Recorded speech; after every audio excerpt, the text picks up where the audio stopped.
Waouh! C'était très très long, non? Le temps d'arriver jusqu'à vous, là. J'ai eu le temps de changer d'avis sur les Québécois, dis donc. Je vous adore. C'est vrai, je vous adore. Vous êtes tellement gays. Vous êtes tellement gays. Ça fait tellement de bien de voir autant de gens gays. C'est-à-dire que, surtout pour nous, en ce moment, c'est vrai que... Bon, déjà qu'avant les attentats, on avait une fâcheuse tendance à être français. Hein.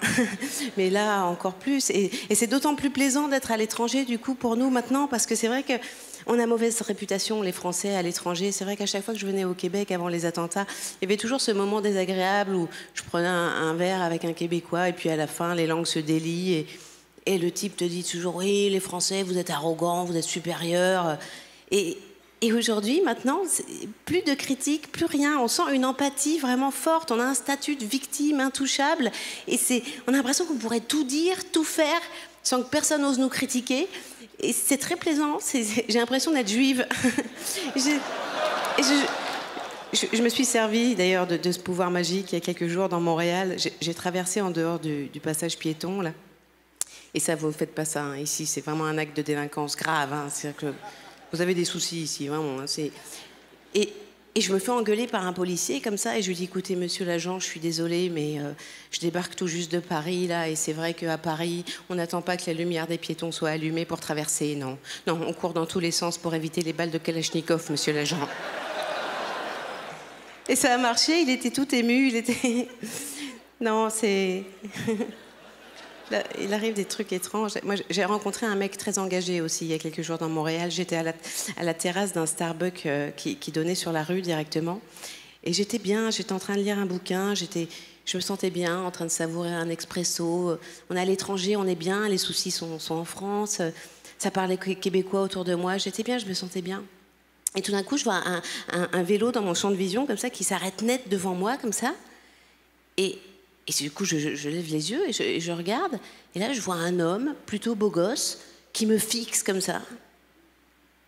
Et là, bon, c'est vrai que un instant, j'ai la faiblesse de penser « Waouh, mais dis donc, le mec vient de tomber amoureux, mais agressivement, là, vraiment ?»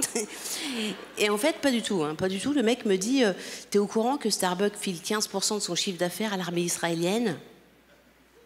Non, je suis beaucoup... non, elle me dit « Bah si, Starbucks, chevalier du pouvoir, ok ?»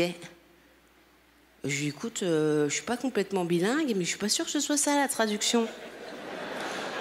Et il me dit, si, à chaque fois que tu bois un café, tu tues un Palestinien.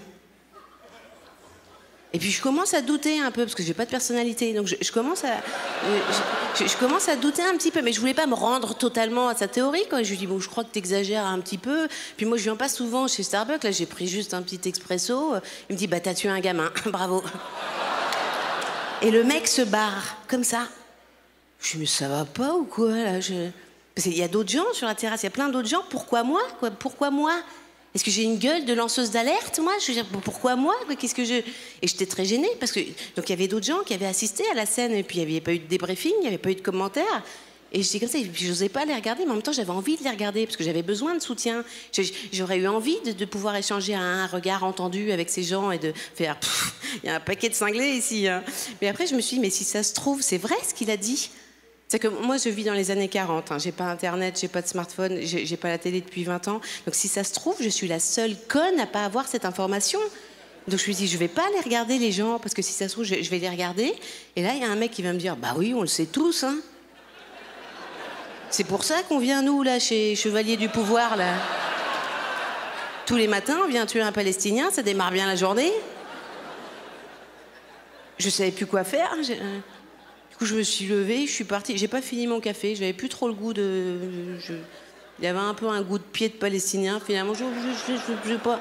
Et je me lève et puis je jette un regard furtif à la terrasse, comme ça, pour voir les gens. Et en fait, c'était que des jeunes avec des smartphones. Et je me dis, mais c'est ça, mais en fait, c'est pour ça qu'il a fondu sur moi, le mec. C'est que j'ai 40 ans, c'est le drame de la quarantaine. C'est-à-dire que... Mais c'est terrible, que c'est pas parce que j'ai 40 ans et que je suis en train de lire un bouquin que je suis forcément en train de faire le deuil de ma vie sexuelle et que j'ai besoin d'un combat, quoi. Je veux dire, c'est terrible d'avoir 40 ans pour ça. Hein. Les gens vous accostent plus que pour ça. Maintenant, moi, j'ai eu 40 ans cette année. C'est un vrai choc. Un vrai choc. C'est pas cliché, c'est parce que Quand on dit aux gens qu'on a 40 ans, bien sûr, les gens te disent « Non, mais ça va, c'est pas vieux, 40 ans. » Non, c'est pas vieux, 40 ans, mais c'est vieux d'un coup. En fait, c'est ça le problème, c'est que c'est vieux soudainement. Parce qu'on vieillit depuis qu'on est né, bien sûr, mais c'est un processus qui est lent et progressif, si bien qu'on ne se voit pas vieillir. Et à 40 ans, soudainement, il y a une bascule au niveau... On a vieilli d'un coup. Au niveau du corps, je le vois déjà. Moi, maintenant, quand je mets une robe vintage, sur moi, c'est juste une robe. Je vois bien qu'il s'est passé quelque chose. On a vieilli d'un coup. Et c'est terrible, ce sentiment d'avoir vieilli d'un coup. C'est encore plus terrible quand on est une femme, d'ailleurs. Parce que quand on est une femme, il faut en plus qu'on accepte cette loi parfaitement injuste, hein, qui veut que les hommes de mon âge, auxquels je pouvais prétendre avant, peuvent, eux, soudainement prétendre à beaucoup plus fraîche que toi.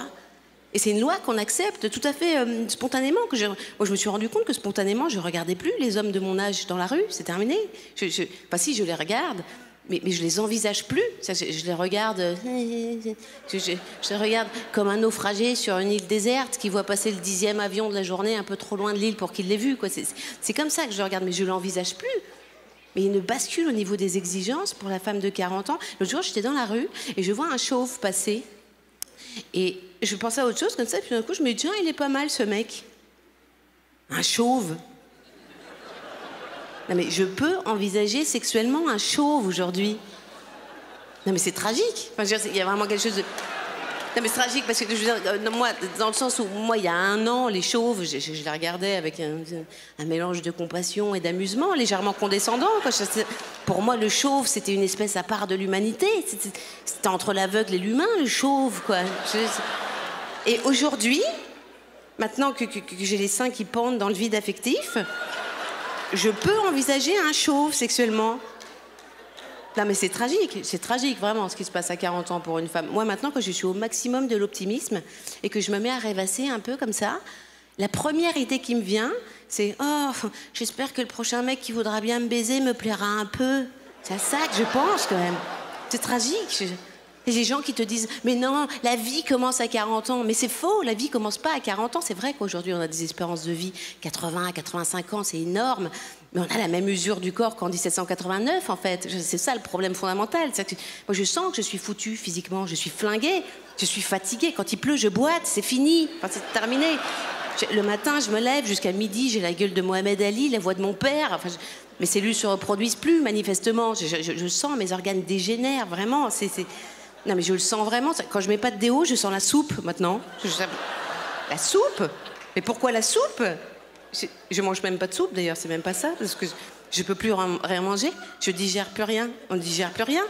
Moi, ce système digestif est périmé, il n'était pas fait pour durer, vraiment. J'ose même plus pisser sous la douche, parce que chaque fois que je pisse, je chie un peu maintenant. Non, non, un peu. Mais suffisamment pour pas avoir envie que ça se passe sous la douche. Voilà, merci de m'avoir écouté.